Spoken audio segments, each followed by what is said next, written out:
5 seconds. Start. I believe it can, and not only that, I believe it can ultimately succeed better, nor perhaps in yielding such great results quickly, but in laying a surer foundation and more effective foundation not only for planned growth but for the type of society which we wish to develop in this country. Now we talk about the future in terms of socialist pattern of society, and that can be interpreted in a variety of ways.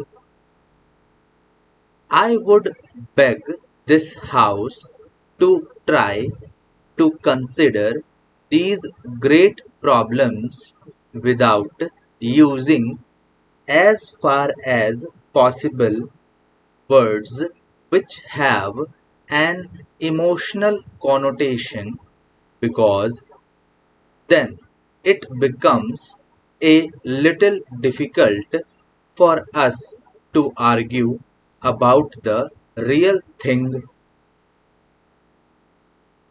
We want a society in this country where there is equality, where there is social cohesion, where there are no firm classes separated from each other, and where there is opportunity for every single individual.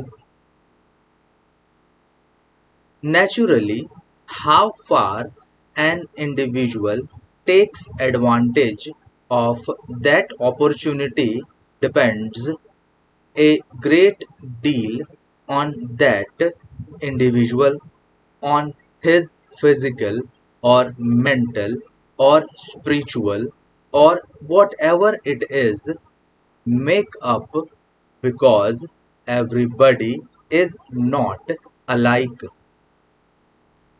It is obvious that everybody is not either mentally or physically alike, but we should always ensure the same measure of opportunity to everyone. Now, it is not enough to say that we shall ensure the same measure of opportunity if the measure of opportunity is so low that there is practically no opportunity.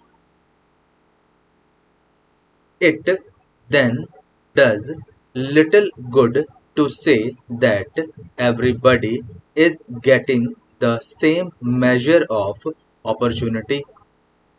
It is not much good saying that everybody has the same measure of opportunity on poverty level, because that means lack of opportunity to everybody. Therefore, in order to give that opportunity, we have to have something to give. That is to say, we have to get out of poverty and lack of opportunity. We have to produce wealth, because only out of that can we produce the things that are necessary for people to have that opportunity we crave for. So it comes round to our producing the things that we require.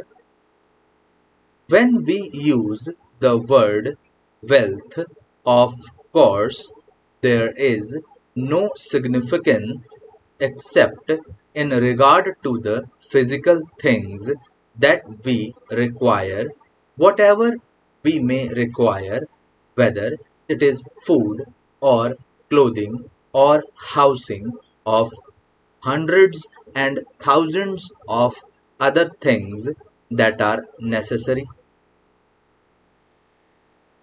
Education, health, and all that are the things that we require and that we want to place before everyone. How do we do that? There was considerable argument about a year ago about what was called physical planning and financial planning, as if there was an inherent contradiction between the two. Many people thought that the use of this term physical planning was dangerous and was meant to turn our approach in a wrong and harmful direction. Now, I do not understand how there can be any planning of any kind without physical planning. Obviously, whatever you may plan, you have to plan for the goods. You have to plan for food. Thank you.